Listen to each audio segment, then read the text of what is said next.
Minute guys.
Okay, अब ये next question जो गाइज आपका है 146 टू 150 जो अनसीन पैसेज था, इसमें देखिए एक इशू मेरे को इस पैसेज में लगता है कि एक्सेप्ट वन और टू क्वेश्चन, टू भी नहीं कहूंगा, वन ही कहूंगा, एक क्वेश्चन के अलावा इस पैसेज में क्वेश्चन का आंसर था ही नहीं।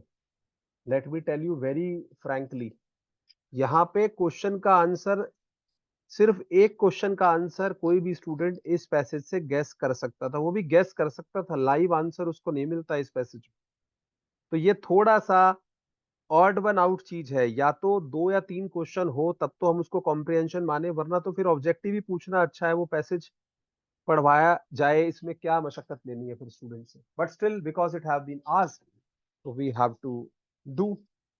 अब देखिए ये जो पैसेज है ये क्लाइमेट चेंज के ऊपर ही, हम इसको पढ़ लेते हैं, प्रॉक्सीज के ऊपर है क्लाइमेट चेंज की, और कुछ इससे मिलता जुलता कंटेंट आपने ग्लोबल क्लाइमेट चेंज जो गिलबर्ट में है, ग्लोबल क्लाइमेट चेंज वहां भी पढ़ा होगा, और उसी की एक्सटेंशन है। मैं बार बार आपको बोलता हूं कि वो चैप्टर जरूर आपको पढ़ना है पूरा, वहां से कई बार क्वेश्चन आया है। आज से 4-5 साल पहले भी एक जो क्वेश्चन इसमें पूछा हुआ है O18/O16, जो आपका क्लाइमेट थर्मामीटर की जो बात हुई वहां पे, वो क्वेश्चन इसमें पूछा हुआ है। ठीक है, तो उस तरह के क्वेश्चन कई बार आपको आ जाते हैं।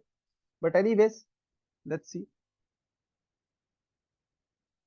क्वेश्चन नंबर 145 टू 150, इसको हम देख लेते हैं एक बार। Ice core have yield a long and detail proxy record of earth past climate. अब देखिए जो आई स्कोर सैंपल होते हैं ना, उससे आप आइडिया लगा सकते हैं कि अर्थ पास्ट में जो है वो कैसी रही होगी। मैं आपको ये बता दूं कि जो अर्थ को, जो आपके आई स्कोर रिकॉर्ड्स हैं, they are very good proxy of climate change.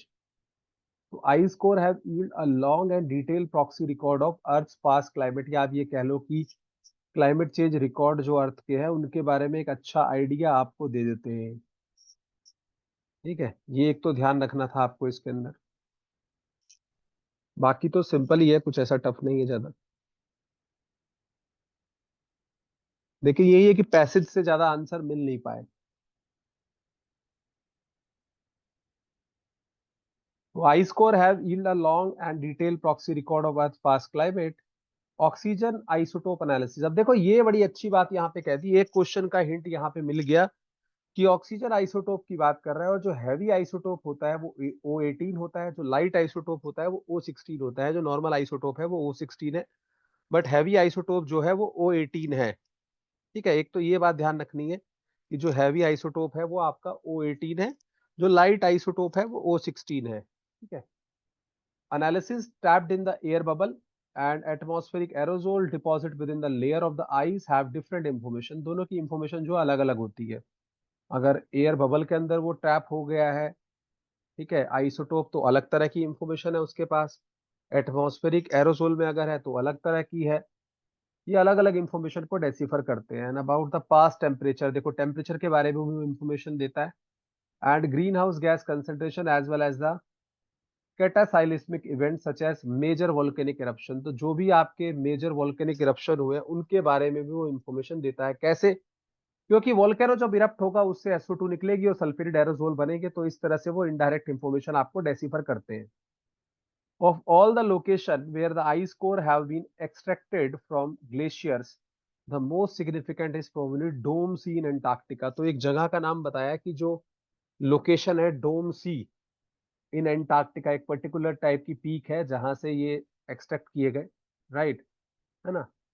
तो ये सिग्निफिकेंट इंफॉर्मेशन इससे हमें ऑब्टेन हुई, राइट। जो डोम सी था उससे काफी सिग्निफिकेंट इंफॉर्मेशन ऑब्टेन हुई। चलो अच्छी बात। नेक्स्ट पैसेज पे चलते हैं। नेक्स्ट पैसेज में आपको बोलता है the Dome C climate record shown that the present concentration of CO2 in the atmosphere is greater than at any time in the last 8 lakh years, right. कि आज की जो CO2 कंसंट्रेशन है वो अर्थ के 8 लाख साल के इतिहास में सबसे ज्यादा है। Agree. And that increase and decrease in global temperature are closely correlated with the change in CO2। तो जैसे जैसे आपका CO2 बढ़ती है कम होती है, because CO2 is a greenhouse gas, and उसी से आपका जो है अर्थ का एवरेज टेम्परेचर प्लस माइनस होगा। Concentration with temperature high when CO2 concentration और हाई, मतलब CO2 अगर बढ़ेगी तो ग्रीन हाउस गैस बढ़ रही है तो टेम्परेचर बढ़ेगा आपका अर्थ का एवरेज टेम्परेचर, और कम है तो कम होगी, और vice versa. Further finding at Dome C closely matches the proxy climate record derived from the nearby Vostok Antarctica। उसको कंपेयर किया गया नियर बाय जो जगह है आपकी वोस्टोक की अंटार्कटिका आइस कोर्स से, as well as oxygen isotope analysis of the of foraminiferan. Foraminiferan एक स्पेशल टाइप के मरीन क्रिएचर होते हैं जिनके ऊपर एक शेल होता है, और इस क्वेश्चन का हिंट भी यहाँ था, क्योंकि CO2 अगर कैप्चर हो रहा है ओशियन के अंदर तो वो कैल्शियम कार्बोनेट ही बनाता है 100%, ये एग्रीड है। और ये मेंशन भी है, बार बार क्वेश्चन आया भी है, मैंने भी आपको कई बार बताया कि कार्बोनेट रह जाता है और वो कैल्शियम कार्बोनेट की फॉर्म में डिपॉजिट होता है। तो फॉर्मिनीफेरन का रिलेशन कहीं ना कहीं कार्बोनी कैल्शियम कार्बोनेट से है। Found in the ocean sediments adding to the scientist confidence in the source of the Dome C data. कि जब लोगों को ये कॉन्फिडेंस आ गया कि भाई डोम सी से जो डाटा आ रहा है उससे हम कंफर्टली कह सकते हैं कि ये कार्बोनेट डिपॉजिट्स हो रहे हैं आपके ओशन के अंदर, तो yes it is true and it's a data of significance. Last paragraph में भी कुछ हिंट और कुछ चीजें छोड़ के जाता है एग्जामिनर आपके लिए, पर बहुत क्लियर कट हिंट नहीं है। तो among the most interesting finding of the ice core analysis are from a period between about 4 lakh to 6,50,000 years ago. सबसे अच्छी जो सिग्निफिकेंट सॉर्ट ऑफ इंफॉर्मेशन हमें मिलती है इंटरेस्टिंग, वो 4 लाख से 6.5 लाख साल के बीच में मिलती है। तो कोई सिग्निफिकेंट पीरियड ये था for sure. Two of the warm interglacial period that occur during this time, और जो हमारे इंटरग्लेशियल पास्ट में वार्म पीरियड हुए हैं वो इसी टाइम में हुए हैं। Span were relatively mild compared to the interglacial period of the last 4 lakh years. Further, the carbon dioxide and methane concentration were lower during these two earlier interglacial period than during the most recent interglacials। तो उस समय पे CO2 और methane की concentration भी कम थी। तो जब मैं पैसेज को पढ़ता हूं तो मेरे को सिर्फ मोटा मोटा देखा जाए तो एक ही क्वेश्चन का आइडिया लग पाता है, फॉर्मिनीफेरन वाला जो क्वेश्चन है। उसके अलावा मुझे नहीं लगता कि जनरल बच्चे को एक से ज्यादा क्वेश्चन का आइडिया यहाँ पे कुछ लगेगा, टू बी वेरी फ्रैंक। तो उसमें आपको कोई टेंशन लेने की जरूरत नहीं है, ये आइडिया सभी बच्चों को लगभग बराबर लगते हैं, ऐसा तो है नहीं कि कोई ज्यादा पढ़ के गया उसमें से। हाँ, किसी ने अगर ग्लोबल क्लाइमेट चेंज वाला टेम्परेचर पढ़ा है तो कुछ क्वेश्चन यहाँ ऐसे दिखेंगे कि वो डायरेक्ट आंसर कर सकता था उसको, इसीलिए मैं एडवाइस करता हूँ कि वो चैप्टर जरूर पढ़ना है। पहले क्वेश्चन पे चलते हैं जो इसने पूछा है। तो ये जिसने जियोलॉजिकल टाइम पीरियड पढ़ा हुआ है उसको तो ये डायरेक्टली आ गया होगा, हमने सोल्यूशन में भी 2-3 बार जियोलॉजिकल टाइम पीरियड लगाया हुआ है, पढ़ा हुआ है, क्वेश्चन आया हुआ है। तो 146 में आपसे पूछता है the warm interglacial period between 4 lakh to 6,50,000 year occurred in the. तो ये जो अब यहाँ पे भी ये एक आइडिया लेने वाली बात है, एंथ्रोपोसीन तो है नहीं, एंथ्रोपोसीन तो हमारी ये जो सेंचुरी चल रही है यही है। यहाँ पे इसमें करेक्ट आंसर जो टाइम पीरियड पूछा है, interglacial period during 4 lakh years to 6,50,000 years, right. तो ये जो टाइम पीरियड था गाइस ये प्लिस्टोसीन है। अगर आप जियोलॉजिकल कैलेंडर उठाते हैं और टाइम पीरियड देखते हैं तो ये वो इरा है जिसको, या वो इपॉक है प्लिस्टोसीन, राइट। तो ये आप ध्यान रखिएगा, प्लिस्टोसीन की बात हो रही है ये टाइम पीरियड की। क्या ये बात सबको समझ में आ रही है? तो Pleistocene is the correct answer. Clear है? कोई डाउट किसी को इसमें? प्लिस्टोसीन करेक्ट आंसर यहाँ पे होगा इस क्वेश्चन के लिए। ठीक है, दूसरे क्वेश्चन पे चलते हैं। ये क्वेश्चन तो देखिए ये रिपीटेड भी है क्वेश्चन, जिन लोगों ने अच्छे से प्रीवियस ईयर करे थे तो एक पैसेज भी पहले आ चुका है और आपके ये असाइनमेंट में है भी। और ये ग्लोबल क्लाइमेट चेंज जो चैप्टर है गिलबर्ट में डायरेक्ट वहां से मिला है और इससे आता भी है क्वेश्चन। तो यहाँ पे आपसे पूछा गया था क्या 147 में, which one of the following oxygen isotope ratio is use for past temperature. तो इसको क्लाइमेट थर्मामीटर भी हम कहते हैं और ये सबको पता है कि हैवी अपॉन लाइट का रेशियो होता है। तो हैवी अपॉन लाइट का रेशियो ये हो गया आपका थर्ड, O18/O16। तो कहीं कहीं आपको डेल्टा की फॉर्म में भी लिखा जाएगा और कहीं कहीं ऐसे भी लिखा जाएगा। तो हमेशा हम ऑक्सीजन 18/ऑक्सीजन 16 का रेशियो देखते हैं, ठीक है। या कई बुक्स इसको लिख देती है डेल्टा 18/डेल्टा 16, उनकी चॉइस है, राइट। तो हैवी टू लाइट आइसोटोप का हम रेशियो देखते हैं to study the climate proxies, right. तो करेक्ट आंसर आपका यहाँ पे थर्ड हो जाएगा गाइस। क्लियर है सबको ये? क्वेश्चन नंबर 147 में आंसर आपका थर्ड होगा। इस क्वेश्चन का आइडिया थोड़ा बहुत अगर क्लाइमेट चेंज आप पढ़ के आ रहे हैं तो हो सकता था लोगों को हो, but I am not sure कि सबको होगा कि नहीं होगा, क्योंकि ये पैसेज थोड़ा सा ऑड वन आउट था। ये सबको पढ़ के पता चला होगा कि कोई भी क्वेश्चन जो है राइट ऑन द, लाइक जिसे कहते हैं ना कि मिला नहीं, है ना। और एक तो न्यूमेरिकल भी दे दिया इसके अंदर, मतलब जो कहीं से कोरिलेटेड था नहीं, मतलब बच्चों ने गलती करी उसके अंदर। मैं ये कहूंगा गलती करी होगी पक्का, श्योर परसेंट, 110% गलती हुई है वहां पे लोगों से। आगे चलिए, क्वेश्चन नंबर 148 क्लियर कट यहाँ पे हिंट था कि CO2 अगर जा रही है, एक्यूमुलेट हो रही है, तो कैल्शियम कार्बोनेट का ही बनेगा शेल। कहते हैं foraminiferan shells are made up of. दो फॉर्मिनीफेरा आपके ऑर्गेनिजम्स होते हैं, इनकी जो शेल्स होती है गाइस वो कैल्शियम कार्बोनेट की बनती है, श्योर है। तो calcium carbonate is the correct answer. अब ये कहां से हिंट आया? ये हिंट ऐसे आया, देखिए, जब CO2 का आपका डिसोल्यूशन होगा ओशन में, तो यहाँ से आपका H2CO3 बनेगा। फिर ये H2CO3 ब्रेक डाउन होगा, it will form H plus और CO3 2 माइनस, HCO3 माइनस। फिर ये ब्रेक डाउन होगा, फिर H प्लस और CO3 2 माइनस। और जो आपका कैल्शियम होगा वहां पे इसके साथ कंबाइन करेगा और कैल्शियम कार्बोनेट के डिपॉजिट्स ये बनेंगे। तो करेक्ट आंसर हो गया आपका कैल्शियम कार्बोनेट फॉर 148। क्या ये सबको क्लियर है कि इसका करेक्ट आंसर क्या होगा? कैल्शियम कार्बोनेट, ठीक है।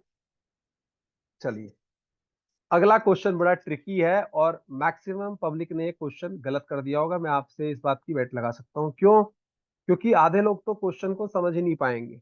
मैं आपको बता दूं, जैसे मैं आपको छोटा सा हिंट देता हूं, एक जब हमने एटमॉस्फेयर पढ़ा अभी 2-4 क्लास पहले, तो हमने कहा कि आज की डेट में 420 ppm है इसकी कॉन्सेंट्रेशन। तो जब आप परसेंटेज में करने जाएंगे इसको, तो आप कहोगे जी 0.0420% है CO2।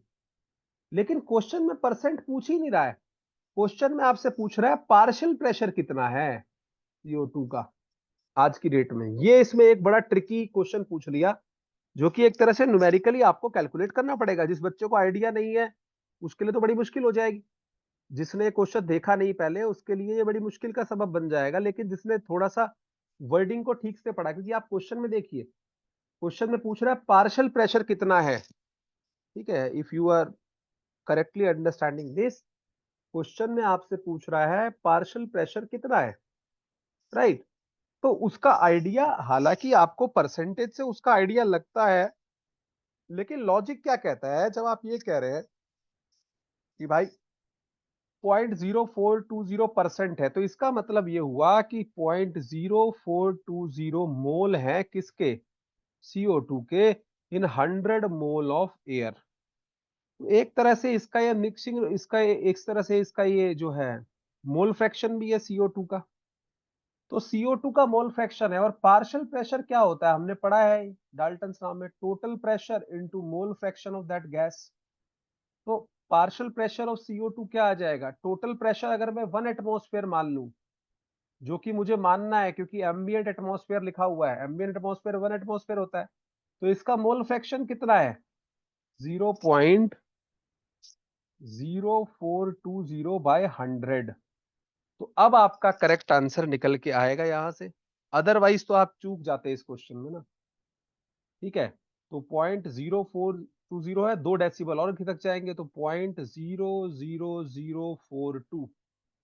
तो ये पार्शियल प्रेशर आपका CO2 का निकल के आएगा एटमॉस्फेयर में, और करेक्ट आंसर फोर्थ हो जाएगा। पर मैं श्योर हूं इस बात का कि 99.999% बच्चों ने सेकंड ऑप्शन करेक्ट मार्क किया होगा, पर आंसर जो करेक्ट है वो फोर्थ है। क्योंकि क्वेश्चन में आपसे पूछा है what is the present day partial pressure, उसने परसेंटेज नहीं पूछी है of CO2 in the ambient atmosphere. अगर वो परसेंटेज पूछता तो आंसर सेकंड होता, लेकिन उसने पूछा तो पार्शियल प्रेशर है साहब, तो पार्शियल प्रेशर में तो फोर्थ ही करेक्ट आंसर बैठेगा। और ये क्वेश्चन एक बार जो है IIT जेई के एग्जाम में पुराने टाइम में आ चुका है, 90s में आया था, आज भी नहीं कह रहा हूं मैं, 90s में। तो ऐसा नहीं कि उसने बहुत डिफिकल्ट चीज पूछी है, पर क्योंकि स्टूडेंट शायद नेट JRF में उतना सोचता नहीं है तो उसका पूछना लाजमी है। तो यहाँ पे करेक्ट आंसर जो पार्शियल प्रेशर आपका आ जाएगा वो करेक्ट आंसर आपका होगा fourth. What is the present day partial pressure of CO2 पूछा है इन द एम्बिएंट एटमॉस्फेयर। अगर मैं 1 एटमॉस्फेयर टेम्परेचर मान लेता हूँ, 1 एटमॉस्फेरिक प्रेशर मान लेता हूँ which is 760 mm of Hg, right. क्या ये क्वेश्चन सबको क्लियर है? ये सबसे ट्रिकी क्वेश्चन है इस पूरे पेपर का, जहां पे लोग चकमा खा गए, मतलब कि भाई पैसेज है, न्यूमेरिकल है, क्या है। पैसेज में तो जनरली बच्चों की एक्सपेक्टेशन होती है कि पैसेज में आंसर होगा, पैसेज में नहीं भी होगा तो कोई थ्योरेटिकल क्वेश्चन होगा, और ये तो अलग ही लेवल पे टच कर गया चीजें। क्लियर है सबको? हाँ। तो fourth is the correct answer जो 149 है। और लास्ट क्वेश्चन इससे भी अच्छा है, ये प्योर जियोलॉजी का क्वेश्चन है।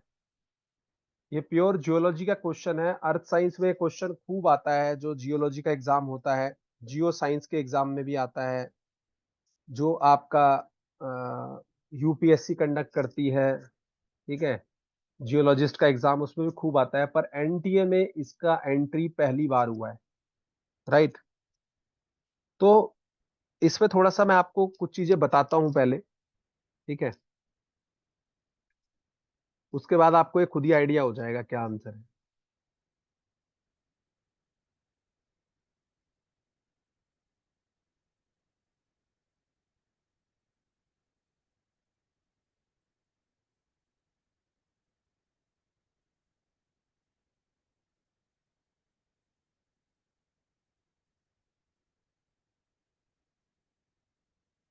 देखिए यहाँ पे एक आपको ये दिया हुआ है कि क्वेश्चन में, ध्यान से जरा क्वेश्चन को पढ़िएगा क्योंकि ये थोड़ा सा ट्रिकी क्वेश्चन है और सब बच्चों ने इसको किया भी नहीं होगा, ये भी मैं श्योर हूँ।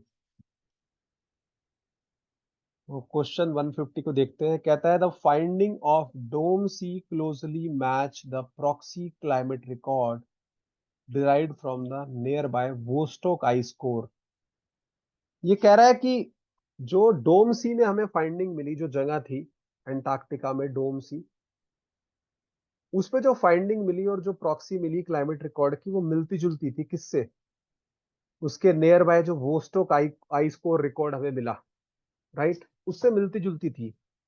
तो उससे मिलती जुलती जो ऑब्जर्वेशन थी, तो which law of stratigraphy applies for the correlation between the layer of similar ages. ये जो मिलता जुलता ट्रैक रिकॉर्ड दोनों का मिला है, डोम सी में जो हमें इंफॉर्मेशन मिली और जो near by Vostok ice core में जो हमें इंफॉर्मेशन मिली, उनका ये जो मिलना जुलना है, स्ट्रेटिग्राफी में इसको क्या कहते हैं, ठीक है। तो पहली बात तो आपको ये पता होना चाहिए कि स्ट्रेटिग्राफी क्या होती है। तो stratigraphy is basically the study of stratified rocks, right, जो लेयर बाय लेयर आपकी डिपॉजिट होती है ना। इसमें क्लासिफिकेशन हो, चाहे इंटरप्रिटेशन हो, चाहे कोरिलेशन हो, वो सब कुछ स्ट्रेटिग्राफी का पार्ट होता है, राइट। और एक आपके फ्रेंच जियोलॉजिस्ट थे डियोर्गमी, उन्होंने 1849 में ये वर्ड दिया था स्ट्रेटिग्राफी। अब स्ट्रेटिग्राफी में क्या है कि जनरली स्ट्राटास बनते हैं, लेयर बनती है रॉक्स की। तो 4 तरह के आपके स्ट्रेटिग्राफिक प्रिंसिपल हैं जो इन्होंने मेंशन किए यहाँ पे, अगर आपको याद आ रहा हो ना, जो इन्होंने मेंशन किए हैं चारों तरह के प्रिंसिपल, राइट, है ना। तो एक इन्होंने किया है लॉ ऑफ सुपरपोजिशन, दूसरा मेंशन किया है लेटरल कंटिन्यूटी, तीसरा मेंशन किया है लॉ ऑफ हॉरिजॉन्टलिटी, और एक क्रॉस कटिंग रिलेशनशिप। ये चारों हैं, डॉक्यूमेंट आप मेरे से ले सकते हैं, पढ़ सकते हैं। तो यहाँ पे पहली बात तो ये समझनी है कि ये होते क्या है। जैसे लॉ ऑफ सुपरपोजिशन की बात करो आप, तो लॉ ऑफ सुपरपोजिशन स्ट्रेटिग्राफी में क्या कहता है कि जो सेडिमेंट होते हैं वो किसी भी बेसिन में, ठीक है ना, तो वो सबसे पुराना जो सेडिमेंट होगा सबसे नीचे होगा, ठीक है, क्योंकि वो सबसे पहले डिपॉजिट होता है ना। तो बेसिन में जैसे जैसे आप गो डाउन जाओगे तो बॉटम मोस्ट लेयर जो होती है वो पहली होती है डिपॉजिट होने की, उसके ऊपर बाद नई लेयर आती है। जैसे आप देखते हो ना, मिट्टी डाल रहे हो कहीं पे, तो जो सबसे नीचे वाली लेयर होती है वो सबसे पुरानी होती है। उसके ऊपर कोई और लेयर आएगी, फिर कोई और लेयर आएगी, फिर कोई और लेयर आएगी। ये आपका कहता है लॉ ऑफ सुपरपोजिशन। जब स्ट्रेटिग्राफी आप देखेंगे, मैं डॉक्यूमेंट आपको शेयर कर दूंगा, इंफॉर्मेशन सारी हमारे पास है विद प्रूफ, तभी हम कंक्लूजन पे पहुंचते हैं, उसके बिना हम लोग कंक्लूजन पे नहीं पहुंचते। तो एक तो ये प्रिंसिपल हुआ आपका ऑर्डर ऑफ सुपरपोजिशन जिसको आप कहते हो। तो इसका कहने का मतलब ये है कि जो बॉटम लेयर होगी आपकी वो फर्स्ट होगी, और उसके ऊपर प्रोसेस आपका कंटिन्यू होता रहेगा, और मोर एंड मोर सेडिमेंट आपका डिपॉजिट होता रह जाएगा सबसीक्वेंट लेयर में, ठीक है। और इस तरह से एक सेडिमेंट्री सीक्वेंस आपका बन जाता है, राइट, है ना। तो ओल्डेस्ट जो है वो सबसे नीचे है, ठीक है, ये ध्यान रखना है आपका, और जो यंगेस्ट है वो सबसे ऊपर है, ठीक है। तो इसी को हम कहते हैं ऑर्डर ऑफ सुपरपोजिशन। एक तो ये बात हुई, ठीक है ना। दूसरा आपका दिया हुआ है ओरिजिनल हॉरिजॉन्टलिटी, लॉ ऑफ हॉरिजॉन्टलिटी जिसको आप कहते हैं। तो लॉ ऑफ हॉरिजॉन्टलिटी क्या कहता है कि जो भी सेडिमेंट्री रॉक्स हैं, ठीक है, और जितने भी उनके डिपॉजिट्स हैं, ठीक है ना, तो वो जनरली हॉरिजॉन्टल नहीं होती, वो मोस्टली टिल्टेड होती है एट एन एंगल, ठीक है ना, या तो फोल्ड या थोड़ी वो टिल्टेड होगी, तो मतलब ऐसे ना हो के वो।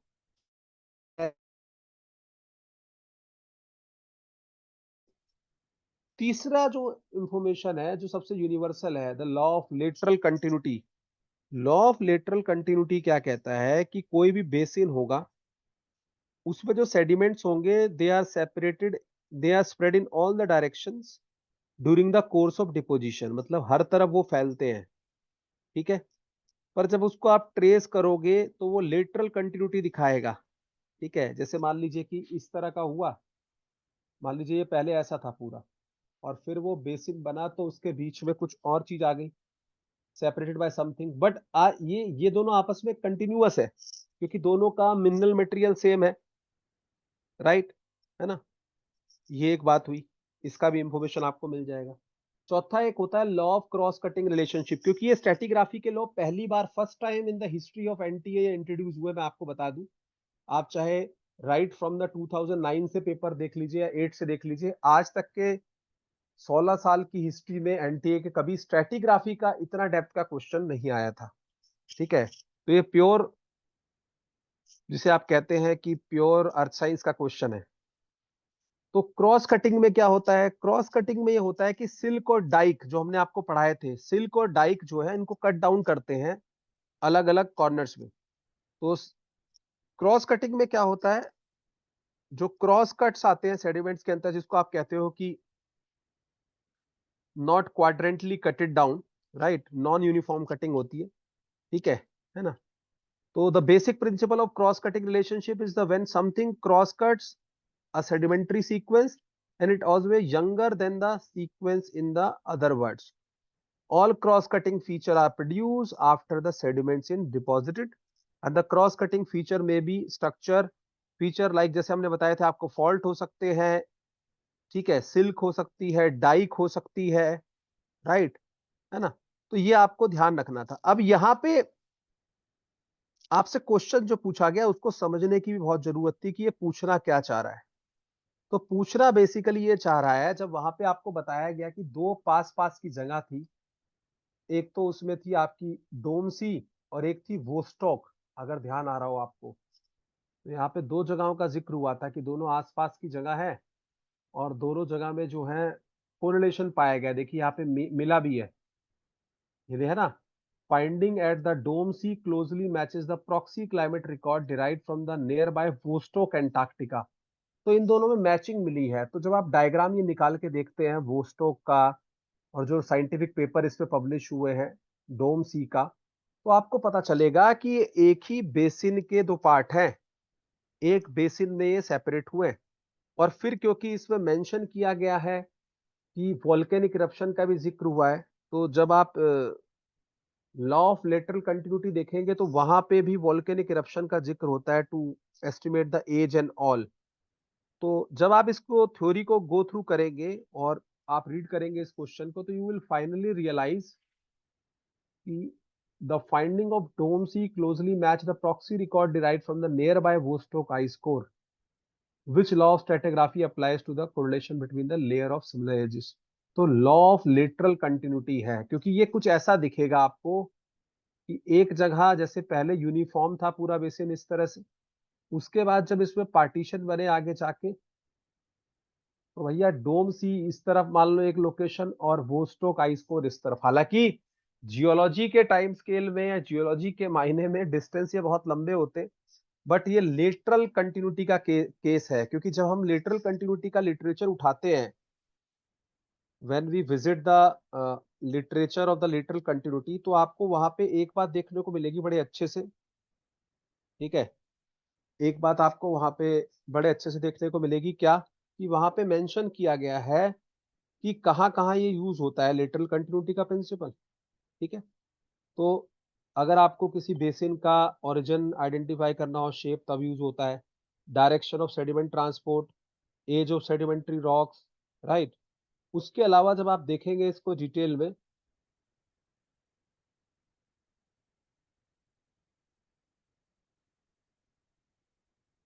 जस्ट हाँ,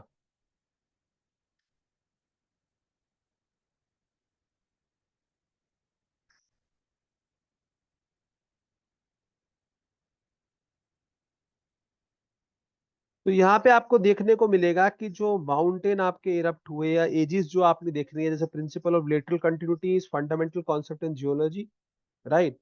तो हिस्ट्री ऑफ सेडिमेंट्री रॉक, ठीक है, और कैसे ये